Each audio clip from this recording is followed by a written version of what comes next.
I still believe at the end of the day, and most syndicators might not want to hear me say this, but I think the best place for you to invest is in your own business. If you're a business owner, I've got more money invested in my own deals and in my own businesses than I do as an LP. But there comes a point where when you look at several things, risk, because if I have 100% of my net worth and capital tied up in my own deals and something happens to me or something happens to my business, or I'm all consolidated, centralized in a single market or a single, asset class or a single industry, that's risky.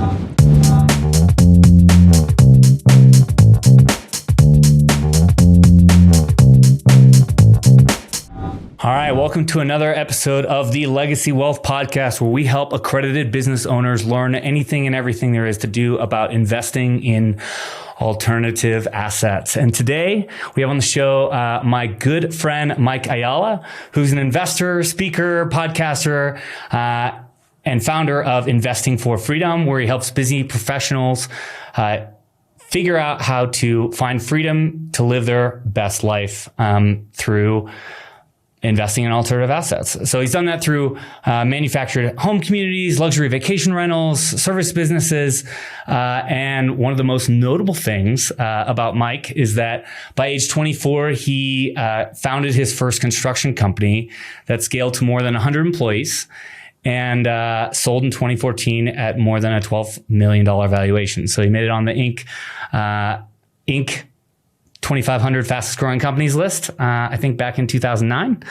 And he's just one of my good friends and colleagues from GoAbundance. So welcome to the show, Mike. Glad to have you here. Man, thanks for having me. And I'm looking forward to this conversation, as I do every one with you.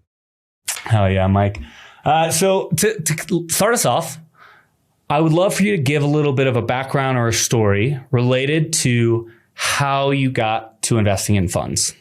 It kind of was all intertwined. And yeah, I love what Steve Jobs says about, it's easy to connect the dots backwards, because half the time we don't even know like where we're headed. And I started a business, as you said, at the age of 24. It was 2004.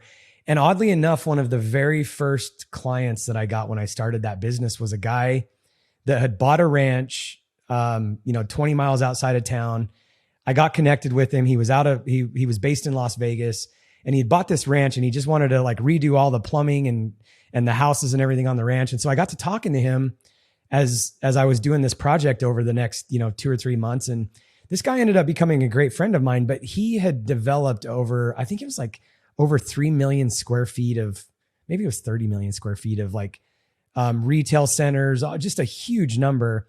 And he was always talking about syndication and just like investing with other people. And, as I kind of scaled my business, as happens with business owners, like I started having a tax problem and started thinking about, passive investing, working too much. And, this guy's, just never got out of my head about like syndication and investing with other people. But along the way, I didn't immediately jump into passively investing. I started buying single families and bought some mobile home parks, bought commercial buildings, just my wife and I, as we were scaling the business. And then it ultimately, I think it's kind of everybody's natural progression, whether it's a dentist or a lawyer or a business owner or whatever, we kind of get to a point where it's like, man, I only have so much time. And I was running this business, again, you said it in the intro, but I had over 100 employees and, I'm focused on my business and I have young kids at that point in time. And I'm just trying to figure out like, how do I make more money without investing more time? And part of that I think is a natural progression. Whatever we make our money off of is the natural answer to that. But then how do we begin to compound that, right? And I think back to the guy that introduced me to like syndication, I started like really getting interested about like, what does this actually mean? And he started teaching me just from a perspective of, like who his investors were and why they would invest with him. And so it wasn't really like a guy that was pitching me on syndications. It was a guy who was mentoring me and teaching me, and he would always tell me, Pascal, he would tell me like, you need to stop buying single families and start syndicating. I never listened to him. Like, honestly, I sold my business in 2014 and then I didn't start syndicating until 2016 because I didn't fully understand it. So I was looking at this guy as more of a mentor, like teaching me how to invest and what it looked like along the way. And I ultimately ended up investing with him But really, I got to be mentored by him as I was buying my own properties for 10 years. I got to be mentored by him, and he was a big syndicator, but he was just teaching me along the way. And so that's I think I kind of had an unfair advantage because I had somebody that was just teaching me along the way that wasn't actually ever asking me to invest alongside of them. Yeah. I mean, I think that's one of the biggest pieces that I'm hearing over and over from prospective LPs. It's like, how do you know about alternative or private investments? You have to know about them, and then you have to get access to those deals, and then you have to know what a good deal is. So I totally resonate with that. What did that first deal look like? Well, actually, he's not the first one that I invested with. The first time that I actually came into a deal as an LP, it was really just it was actually a business. And I know a lot of people don't think about, I don't want to go down a rabbit hole on this unless you want to at some point, but I think it's the natural idea in our mind. Most syndications that we would invest in as an LP are actually real estate related. But mine was actually a business that I went into, and the operator was experienced enough to know that it wasn't a bunch of investors, but he still had a PPM, and he still had, the legal documentation, a full PPM. And so I invested passively in a business deal with another business operator. Got it. Yeah. I mean, I feel like one of the big things that I see is that, first off, when you think about investing, or when I think about investing, the first thing is, okay, well, you have the stock market that you can invest into. That's probably the easiest thing. You can open up a brokerage account. And then one of the next things is real estate. Like, do I go buy a piece? It's accessible. It's really easy. Everyone knows how to buy their first home. And so that feels like one of the easiest, maybe next things to get into. And so you see a lot of maybe operators who buy real estate themselves and then start syndicating that. But it's cool to see that you went into that business. Why? Like, how did you decide the business was your first, LP investment versus continuing to, and maybe you did, maybe you syndicated funds for real estate before that deal. What timeline was that, and how did you make that decision? No, that was 2012, and I invested in it was really a cabinet shop, but then the team that was put together took a cabinet shop and then turned it into a general contracting company, and it was just this kind of bigger conglomerate. And so I didn't even really fully understand the PPM, the syndication, which I don't think we have to understand every part of it. I just understood that I wanted to be a part of this business, and the guy was sophisticated enough to where he didn't just pull 15 of us together and just do some kind of like general operating agreement where we're all partners. He was sophisticated enough to put a PPM together, but honestly, I didn't really understand it at that point in time. And I hadn't, to your, you kind of alluded to this, but I hadn't invested in real estate as an LP or any of that at that point in time. I just invested in this business. And again, I had this guy, his name was Mike, that was kind of, teaching me along the way. He's the one that opened my eyes to it. But honestly, when I sold my business in 2014, it was probably a year later that I got serious about wanting to understand syndications. And he told me to order this book by Gene Trowbridge, who I'm sure you're familiar with. Gene Trowbridge is a syndication attorney in the space. And I ordered this book, and it was like $300. I don't even know I'll have to look at what this book was. Expensive book. It wasn't like a book that we would think about today. It was like the manual on syndication. And that's probably, I wouldn't recommend anybody start there, but I started really reading that book, and that's what piqued my interest to really start understanding it. There's a lot better books, videos, YouTube videos and stuff that I would recommend today to an LP if they want to understand, the true syndication side of it. But that's really what kind of piqued my interest and got me going, and really wanted me to dig in to try to figure out, what does this actually look like and what should I be looking at? So I'm trying to understand the frame that you're coming from. So you have this business that you've been growing, you grew it to over 100 employees. And at some point, I think the natural thought is, you hire someone to take things off of your plate. Why? Talk to me through about why at that point you didn't continue investing in that business, or you started taking some of that cash and placing it in other places or private investments.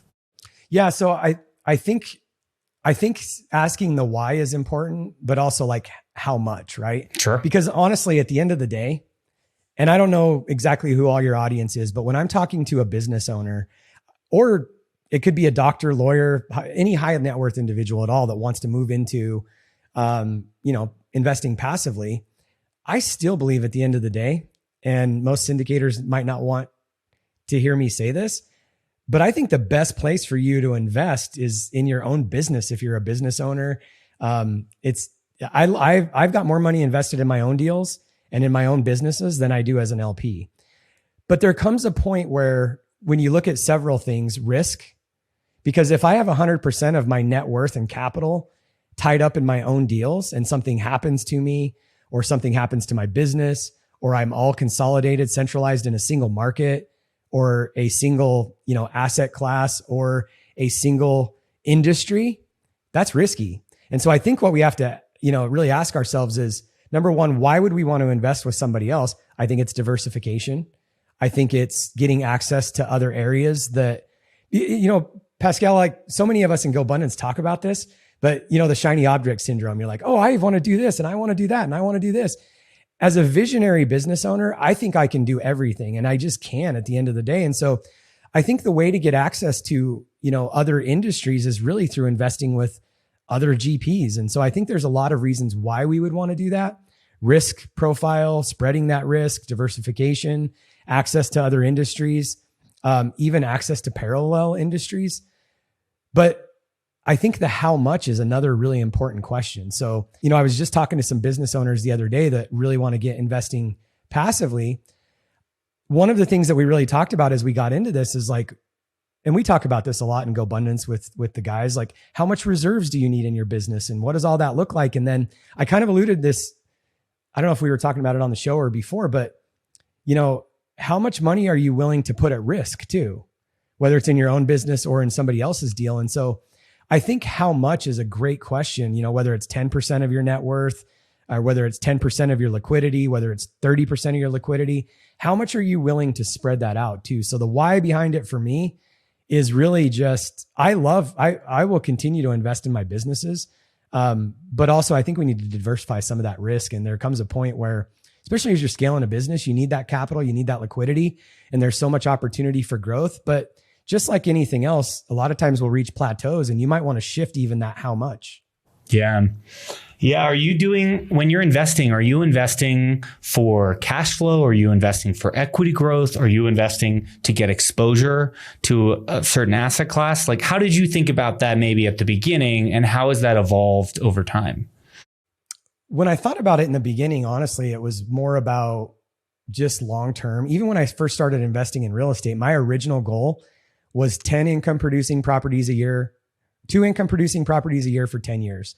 So my original goal was like to have 20 rentals. Like I thought, and this is as a 26-year-old business owner, I'm like 2 years in, and I'm thinking to myself, man, if I could buy 20 single family properties over the next 10 years, I'll be 35 years old. And by the time I'm 65 and I'm still slaving in this business, I'll have like this retirement nutshell. So we did that. And then to answer your question, when I first started thinking about investing as an LP, it was kind of the same thought process. I'm like, I'm going to start taking some of my liquidity and investing it in other people's deals for the long haul. So you and I kind of touched on this, but I don't really look at it. And again, there's different seasons, but I don't really look at it for cash flow as much as I look at it for equity growth. And I think there's different seasons. Honestly, I'm coming into a season next year. Because of an exit I have a lot of passive income that goes away next year. Yeah. And so now I'm kind of looking at, okay, how do I generate some more passive income, right? So I think we go through seasons. To make a long story short. Like for a while I was looking at investing for the long term, but I have to make up a pretty substantial amount of passive investment. 12 months, it's actually, I don't know, probably 16 months from now. But that's just a good example of different seasons that we go through of investing for different reasons and purposes. Even some of that could be economically driven too, right? Yeah, based on what's happening in the economy, or when equities might be a good thing to buy now versus real estate. Are there certain diving in on that note that you have, are there asset classes you're particularly interested in, or funds, or structures of where you want to get that cash flow? Or are you like, hey, I want oil and gas?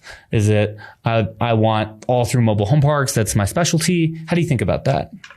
So I don't invest passively in too many mobile home parks just because I'm pretty heavily saturated in that in my own deals. Yeah. So, I'm looking for some diversification even as an LP. And that doesn't mean that I haven't or won't invest in mobile home parks. But I like notes, to be honest. Investing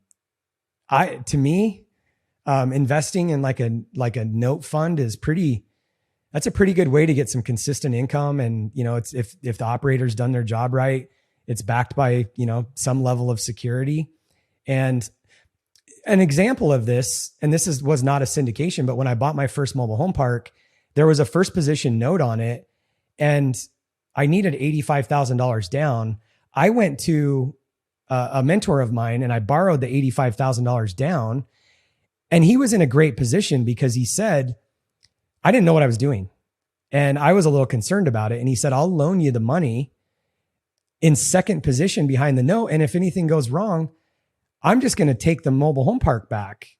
And so he was in a really good spot. And so if you're investing in a note fund or a debt fund, like, DLP has some of them, there's different groups out there that have them. If they've done their job and they've vetted the asset that they're, placing the debt on, you're really in a pretty good position. So I actually like debt just from the standpoint that usually you get some pretty good cash flow off of it. It's usually secured by an asset. I don't need the tax deductions. Switching a little bit, like in the next 2 or 3 years, hopefully I'm going to need some pretty serious tax deductions. So I'm probably going to, start shifting my strategy, but I'm not, to be honest, I'm kind of asset agnostic, really. I love mobile home parks myself just because I understand it. I know it. But when you're going to start investing with other people, I think I would just encourage anybody that's listening that doesn't already know this, like maybe figure out one asset class and then find an operator in that asset class and just go into that for a little bit and just learn for a while. Because again, I'm asset agnostic. And, when you mentioned oil and gas, I've strongly considered some of that recently just because of the tax profile on it and the incentives alongside of it too. So I think you really have to decide why, again, how much are you willing to put at risk, but then also like, why are you doing it? Is it tax benefit? Is it appreciation? Is it equity? Is it growth? What are the reasons why you're really getting into it? So ATMs are that's a great asset class. Yeah, I'm in that too. But of all the things that you could be investing in, right? Like you could be investing in your own deals. We've talked about why you want maybe diversification away from that, but you can invest in, anything in the equity market. You can go to your brokerage and pick your stock. Like why are you picking private investments to go into over the other options that exist out there? So partially because I'm skewed. I've never, and again, it's easier to connect the dots backwards, but I've never really invested in the stock market. I don't understand it. The last time I had I have a self-directed 401k now, but the last time I had a real 401k, I pulled 100% of the balance in 2004 to start my business. Like I just don't understand the stock market. I don't understand, why somebody would just set their money and forget about it in that methodology. So I'm a little skewed from the opposite perspective. I love private placements because I understand business. I also understand real estate investing. And then the natural progression from there is to just invest alongside others. And so I don't see it any other way. It's like when there's people that you talk to every day that have never done it. Just like people can't understand why they would invest in a private placement, I can't understand why people would invest in the stock market, because you can get so much more benefit and be so much closer to the deal on the private placement side. And in fact, I have a whole report that I could send you on. It's called Why the Affluent Choose Private Placements. Just for this reason, like I think we're so much better off to invest in the private placement side of things because you get the direct access. You get direct access to the operator. You get to understand it. You get to see the smaller deals. You get to understand what's going on from a micro perspective in localized economies. And then you get to choose your asset class. So I love it. Yeah, and you get to pick what rabbit hole you want to go down. Yeah. Before the show, we talked about all the different types of things that you've invested in. And one of the ones that I'd probably say I'm the most interested in and would love to go down the rabbit hole if you're cool with it is land entitlement. So can you talk to us about that? Like, what do those deals look like? Why do you invest in them? What makes them interesting to you? Yeah. Well, if you need more podcast guests, you should talk to Cody Bugan, who's a GoAbundance member. He's on the list. I've invested with him in his deal, which was my first. It was my first syndication. I've invested in some land deals before, but not as a syndication. So this was my first real, investment as an LP, and I just love the model because, they're out looking for. I won't steal his thunder, but they're basically looking for off-market, undervalued properties that are, zoned agricultural. So they get them at a great deal. They get them with low money down because what they basically do is go approach off-market sellers and tell them, hey, look, your land is worth $10 today. When I'm done with it, it's going to be worth 20. And obviously that's a fake number, but I'll give you 20. Anybody else would give you 10. But you're going to get paid when I sell the land. So you're going to get paid in 2 years or whatever the timeline is. And so they get this land at a good price with low money down. And then Cody and his team, they go through this process where they take it through, zoning and entitlements, and they do all the work with the city and they get the engineering done. They get everything approved through the city council and all the plat maps and everything else. And then they take it to a KB Homes or a Toll Brothers or Lennar or whatever these big companies are. And without ever putting a shovel in the ground, they make this property worth, let's say $40 or $50 instead of, so somebody would buy it for 10. They're going to offer the seller 20. They're going to make it worth 50, and they pay the seller when Lennar buys it from them for 50. So I just love this model because Cody's team has really, they've been doing this for 25 years and they know the process and they're really good at it. But I get access to something that I would never want to go through.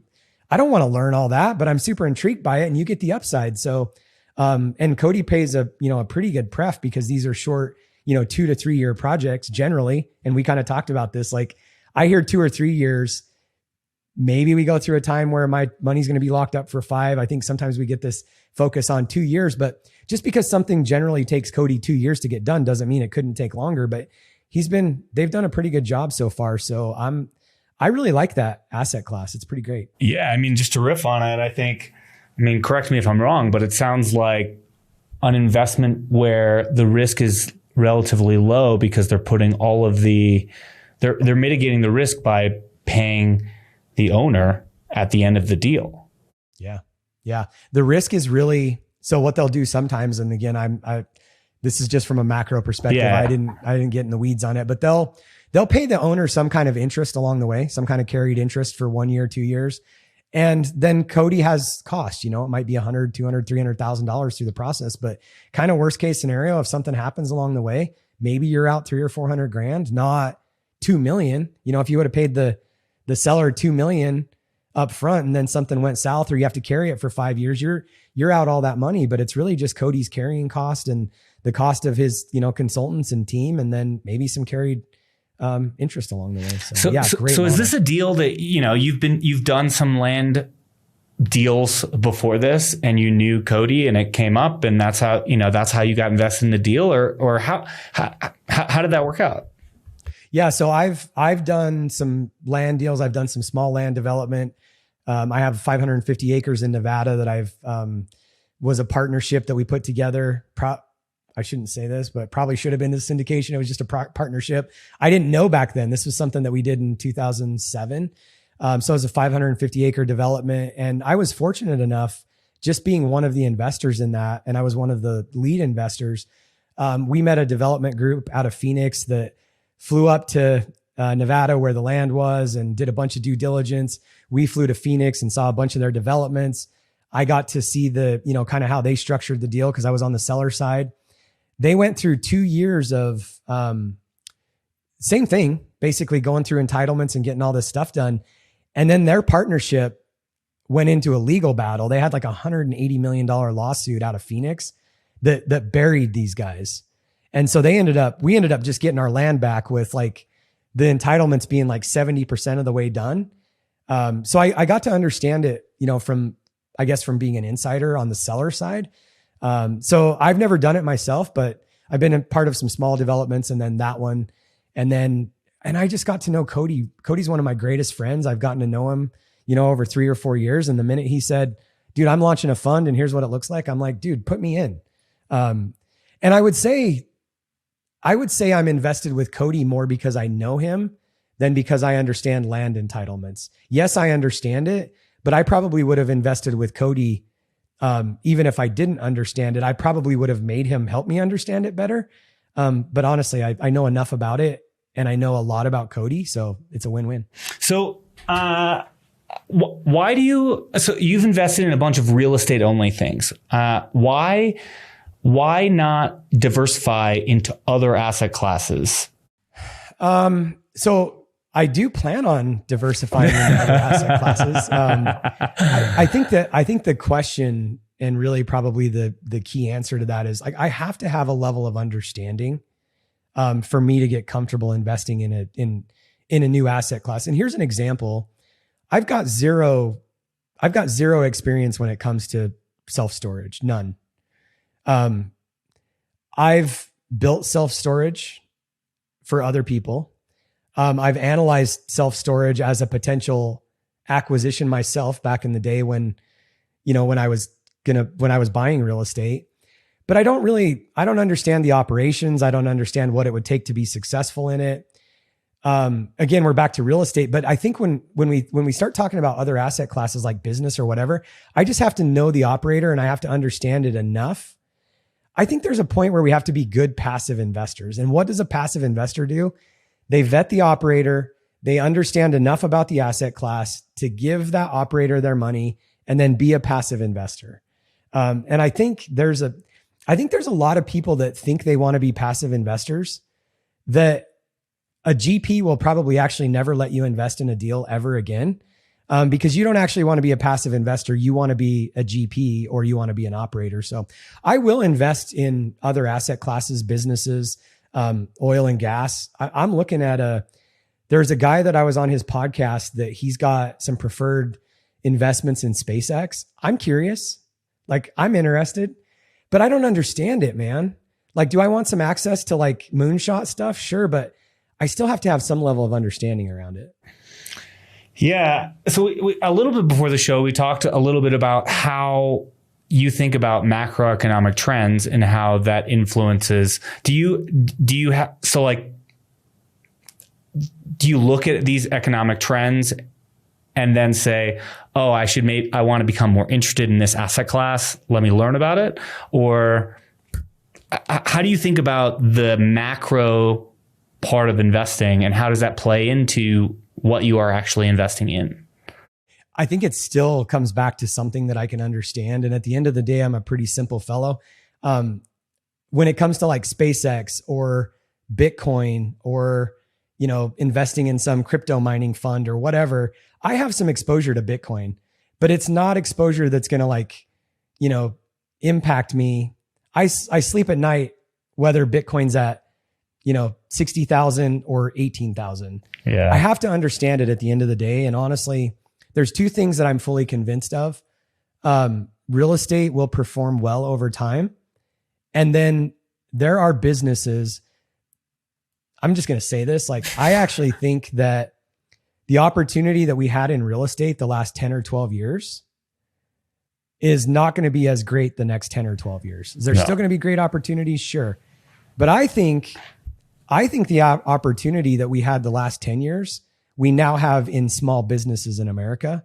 And I come from the plumbing and HVAC industry. We may have talked about this before, but as soon as I get some stuff off my plate in the mobile home park space, I'm going to put a fund together and start buying HVAC companies because that's what I know.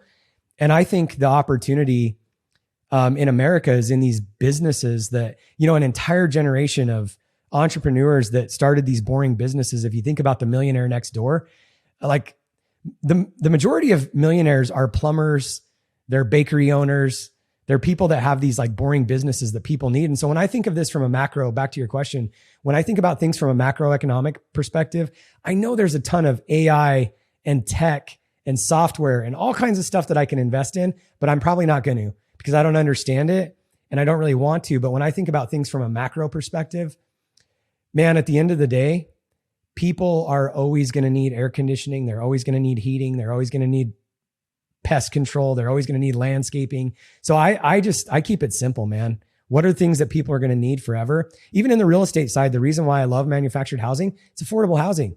People need affordable housing. It's not going anywhere. So I try to take the macro and just condense it down to like, what do I know people are going to need and buy? Totally. When you made a comment earlier about being a passive investor, as a fund manager yourself, and raising capital and also investing into your own deals, what do you think? What does the ideal passive investor look like? What do they know? What should they understand? How should what expectations should they have of a fund manager? What's appropriate? Yeah. One thing that and you and I have talked about this, but I think you love to educate, right? Yeah, totally. And I don't want to get you in trouble here, but I think you really have to understand. I think you really have to understand the person that you're going into investing with, and whether, it's a cut and dry fund. Like, hey, you're going to do X, I'm going to do Y. We're going to put out our updates. Ask your questions of the investor relations people. It's a cut and dry, black and white transactional relationship. Versus there's some fund operators out there who truly love to educate, and they lead with education, and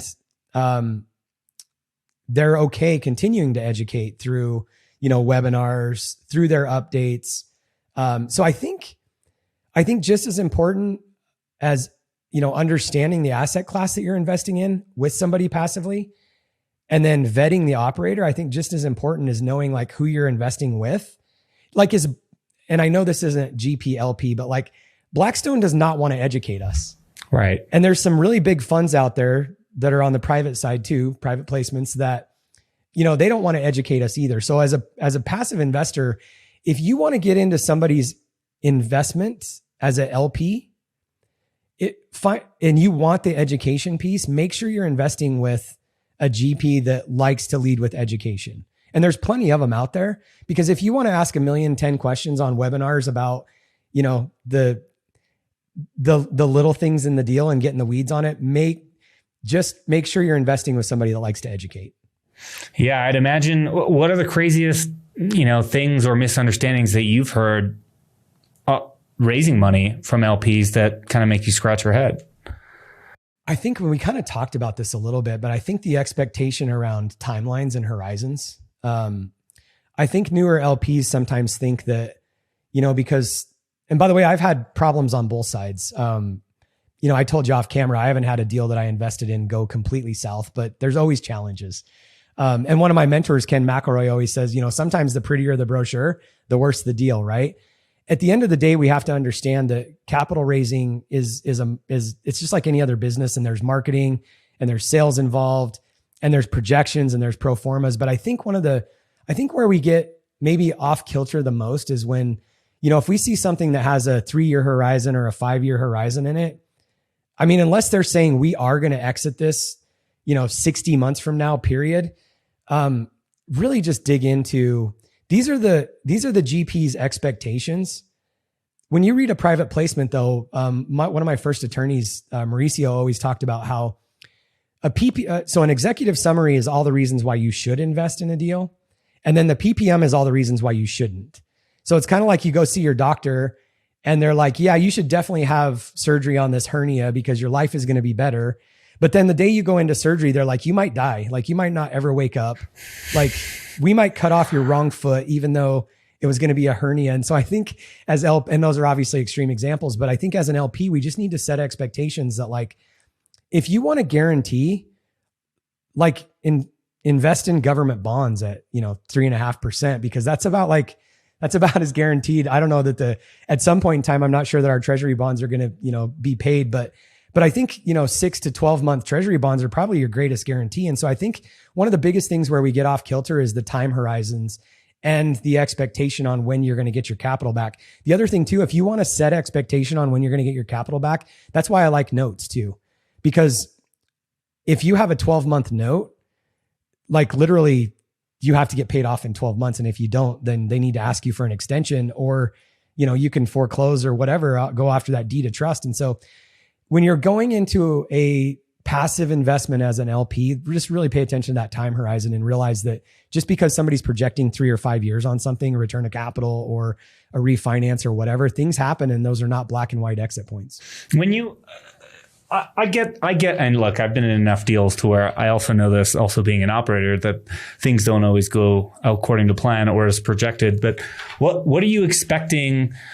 What kind of communications do you expect? I mean, you even talked about how you look at reports.